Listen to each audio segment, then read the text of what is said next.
আরে বাসা, তোর তো সামনে বিশাল ফাড়া, তুই আর অল্প কিছুক্ষণের মধ্যে মারা যাবি। বাঁচবি না, বাঁচবি না। এ বন্ধু, এ বাবা তো কি কয় আসবে? আরে বন্ধু, বাবা এসে করতেছে আমি বলে কিছুক্ষণ পর মরে যাবো, আর আমার বলে কি ফাড়া আছে। খেরে তো বাবা হঠাৎ করে এই কথা কইলো, এই বিষয়টা তো খুব চিন্তার বিষয়। এই যাই হোক, তোকে আগে সেফ জায়গায় থুই আসি, তারপর আমি বাবা কাজ যা শুনে আসি কি করলো। এ বন্ধু ভয় করিস না, নু তো ভালো জায়গায় সেফ জায়গায় থুই আসি।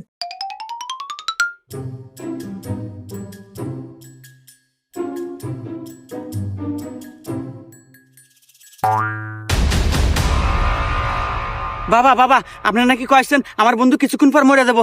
বাবা কিসে মরবো, এলা ঘটনা খুলে এখন বাবা। আরে তোর বন্ধুর কপাল বিলে তাকাই দেখি বিশাল বড় ফাড়া, কিন্তু আমার গণনায় কইতেছে এতক্ষণে তোর বন্ধু শেষ। বাবা কি কন শেষ মানে কে ভরে বাবা? শোন তাইলে, ওর ঘরে টয়লেটের উপর একটা হোপ সিস্টেম ফাঁকা জায়গা আছে, ওই জায়গায় বিষধর একটা সাপ থাকে, ওই সাপ ওকে দংশন করব, সাথে সাথে ও মৃত্যুবরণ করব। কিন্তু একটা বিষয় আমার মাথায় আসতেছে না, ওই জায়গায় ও উঠপুই কি আমে এবং তুলেই বানিয়ে দিল কেডো? এই বাসা, তুই বলি কেন? তোর তো কোনো ফাড়া নাই।